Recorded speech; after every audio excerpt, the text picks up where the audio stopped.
Selamat datang ke video saya yang kali ini. Hari ini saya ingin menjelaskan untuk soal yang nomor 2. Video yang sebelumnya itu soal nomor 1. Jadi untuk soal nomor 2 ini kita adalah machine learning engineer di suatu perusahaan yang bekerja di divisi globalnya ya gitu. Jadi ya kita ada dua dataset. Jadi untuk data A itu ya buat buat mahasiswa yang mahasiswi yang NIM ganjil, yang data B itu untuk NIM genap.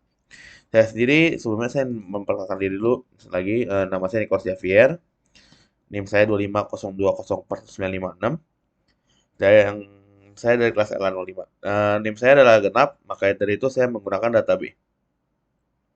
Setelah itu, setelah kita download datanya, kita em, create CNN atau itu Convolutional Neural Network untuk arsitektur untuk ini.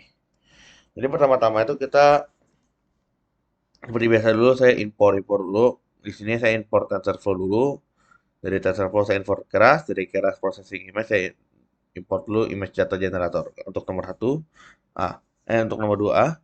Dan ini saya juga import zip file dan OS karena untuk mengekstrak zip. Karena saya di sini saya caranya saya upload file, terus saya nanti cari yang database.zip ini. Setelah itu maka dari itu kita harus archive shift, nanti save-nya bakal diekstrak sendiri oleh ini, oleh function ini. Setelah itu nanti masuk taruh di bagian konten. Ini bagian konten. Nah itu ekstraksinya kita tutup. Saya juga import from keras.layers.experimental processing, di scaling dan resizing. Jadi pertama-tama ya di sini kita lihat dulu dataset. Di sini ada test train file. Maka dari itu saya import lagi from keras.src.utils.data underscore utils, import validate data. Untuk train data di sini itu ada os.pad sama .join, ya ini pokoknya tiga ini untuk mengambil datanya tuh, dan saya simpan terdapat tuh variabel. Oke, untuk nomor 2A kita disuruh perform data augmentation dan resize image-nya.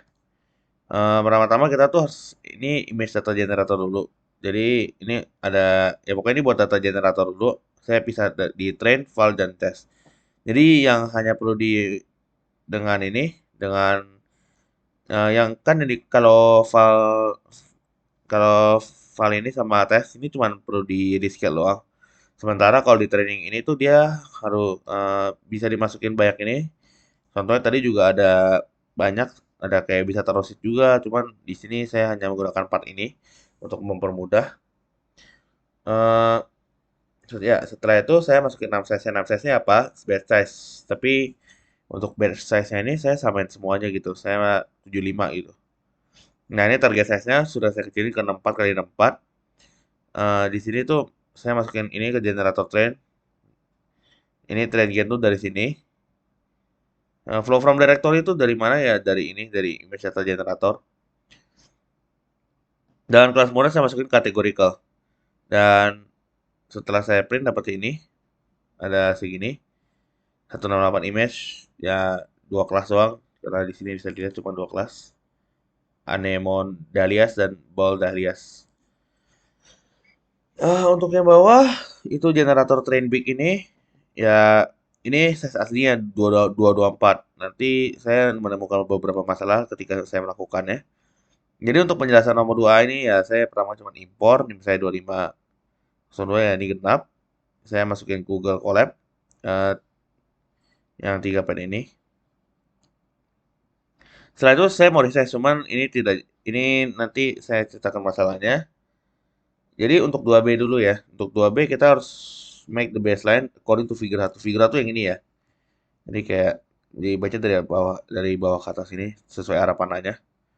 Em, Semua activationnya dia harus pakai relu, kecuali yang terakhir pakai softmax. Jadi kita cuma display validation loss and training loss graph. Terus kita harus em, memberitahu apakah itu modelnya pas, modelnya overfit atau underfit. Oke, jadi setelah itu ya ini saya baca angka dulu, tadi saya sudah analisa dulu angkanya. Angka di sini ada 96, 256, 384, 384, 256 dan 4000. Ya ini kenapa dua? Ya karena ini kategori tadi cuma ada dua ya di sini kategorinya. Kayak cuma ada dua classes doang. Makanya itu pertama-tama saya input dulu nih cara shape-nya. Shape-nya itu soalnya tadi di bawah ada nih image 224 kali 3. Em, Semuanya sini activation-nya relu. Jadi cara baca itu ya pertama-tama nih misalnya con conv ini. Eh, jadi ya kita masukin dulu nih. Terus activation-nya saya masukin relu yang diminta di soal. Setelah itu kernel size itu seperti ini, 11 kali 11, makanya kernel size saya masukin, terus filternya ini ya 96 tadi, dalam kurungnya strat 4. Kalau begitu juga dengan yang ini, saya ikutin doang. Sama, kalau ada zero padding ini karena di belakangnya pad 2 gitu. Jadi saya pakai zero padding sama dengan 2. Sama dengan yang ini bisa max polling strat 2. Kalau strat 2 bisa di satu baris, kalau yang polling padding bisa di bawah. Ini 3 sama,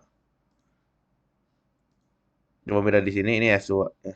Dan setelah di flatten ini ya udah ini dance doang. Yang ini activation-nya relu dan ini softmax yang terakhir. Tadi diminta softmax soalnya terakhir. Dan ya udah setelah itu saya compile dulu seperti biasa tadi.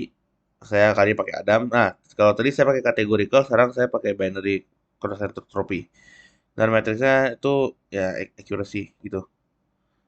Em, ya udah saya summary dulu seperti biasa. Ini functionnya saya simpan di satu variabel. Saya panggil variabelnya dan keluar hasil seperti ini. Dan ini untuk ya, hasil fitnya.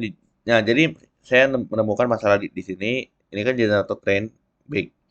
Berarti saya ambil dari sini.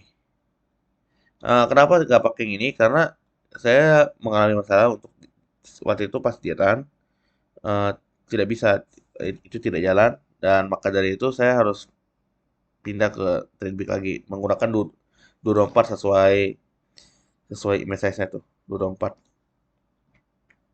Begitu juga dengan validation datanya. Dan di sini kenapa epoknya saya cuma 10? Karena saya tadi mencoba 20 hingga 25, itu menghabiskan waktu.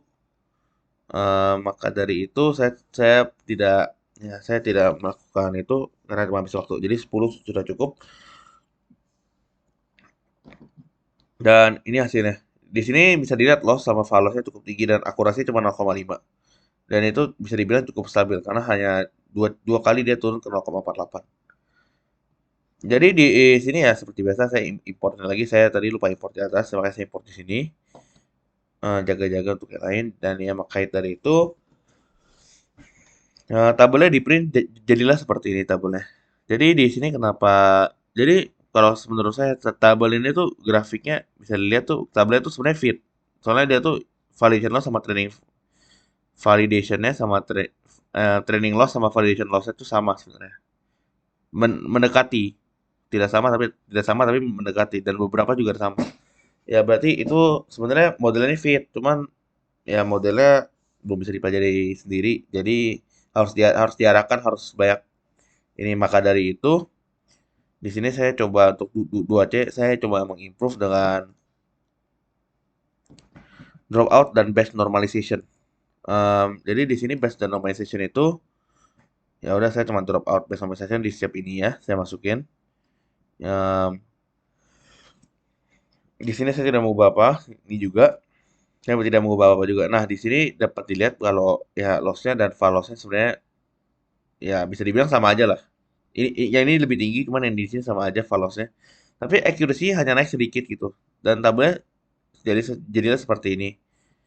Ya akurasi dan modelnya sebenarnya sudah naik dikit sih, cuman dan ini tetap fit. Maksudnya tabelnya tetap fit ini. Walaupun accuracy rendah, cuman tabelnya tetap fit. Tapi lagi dan lagi ini modelnya sih. Modelnya yang kurang bisa modelnya harus diarahkan dan harus diberikan satu tambahan untuk agar dia bisa menjadi model yang lebih baik gitu. Dan untuk yang 2D ini ya udah nih kan tadi 2D. Oh, ini harusnya buat 2D tapi saya salah taruh di sini. Evaluate dulu. Nah, di sini saya cuman